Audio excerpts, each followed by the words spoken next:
महाराष्ट्र में जो हुआ और जो अब हो रहा है वो वाकई आंखें खोल देने वाला है। सोशल मीडिया और इंटरनेट के इस दौर में जितना आसान सूचना पहुंचाना है उतना ही आसान अफवाह भड़काना भी हो गया है। माना जा रहा है कि महाराष्ट्र हिंसा के पीछे भी अफवाहों की यही साजिश जिम्मेदार है, लेकिन आरोप प्रत्यारोप की सियासत में जिम्मेदारी तय नहीं हो पा रही है।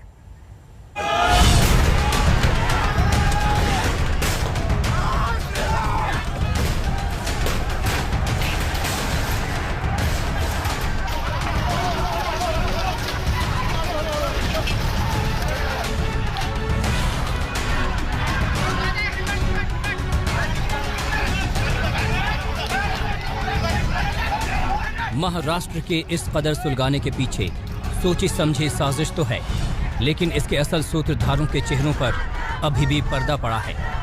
जिस पर भी शक की सुई घूमती है वही दूसरों की ओर उंगली घुमा देता है।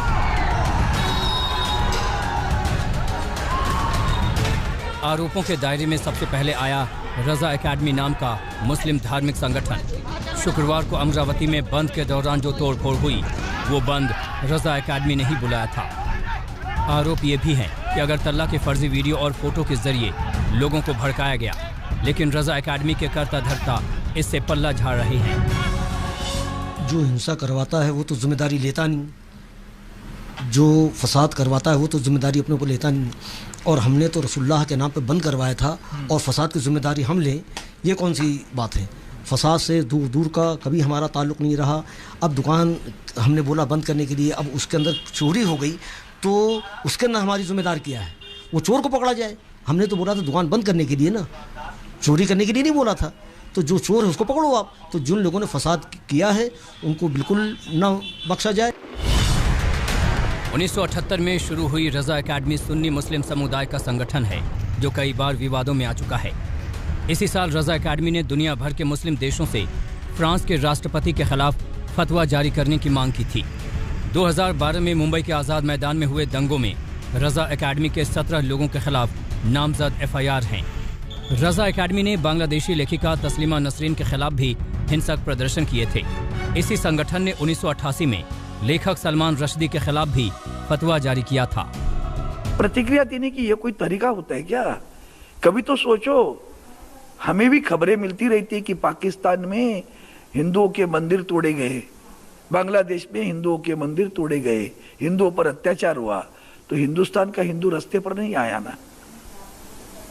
घटना उस देश पे घटी, वही भूमिका आपको भी लेनी है। सच्चाई है झूठ है उसका पता करो, और अगर सच है तो आपको निषेध करने का पूरा अधिकार है, लेकिन निषेध करते समय दूसरों को तकलीफ देने का अधिकार नहीं दिया।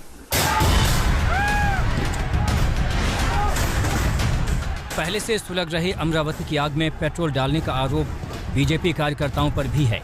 शनिवार को निकले विरोध जुलूस के दौरान कई जगहों पर तोड़फोड़ का खेल खुलेआम चला,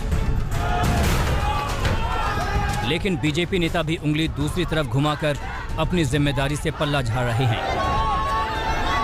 ये एक षड्यंत्र पूर्वक चलाए जा रहे अभियान का हिस्सा है, अन्यथा बयान, किताब, सोशल मीडिया पर दुष्प्रचार और दंगे एक साथ नहीं हो सकते।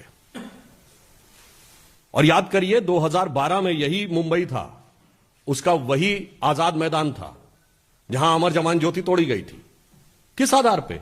एक झूठी खबर उस समय सोशल मीडिया पे सर्कुलेट हो गई थी। तब भी उनकी सरकार थी, आज भी उनकी सरकार है। इस बवाल का सेहरा कांग्रेस के सिर भी बंधा है। कोई छोटा मोटा नेता नहीं, बल्कि खुद राहुल गांधी ने बिना असलियत की पड़ताल किए त्रिपुरा को लेकर एक ट्वीट किया था। त्रिपुरा जल रहा है, ये आवाज इसलिए उठाई जा रही है ताकि हालात सुधारे जा सके, लेकिन बीजेपी सरकार कुछ करने के बजाय आवाज उठाने वालों पर ही हमला कर रही है। त्रिपुरा में जो घटना घटी ही नहीं, उसके ऊपर जिस प्रकार से दंगे महाराष्ट्र में हो रहे हैं, ये बिल्कुल गलत है। त्रिपुरा की जिस मस्जिद को जलाया, इस प्रकार की अफवाह उठाई गई, वहां की पुलिस ने उस मस्जिद के फोटो भी जारी किए हैं और सोशल मीडिया पर जाली फोटो जो दिए हैं उसका भी पर्दाफाश किया है। कि त्रिपुरा में आजकल तृणमूल कांग्रेस भारतीय जनता पार्टी को एक चैलेंज के रूप में उभर रही है।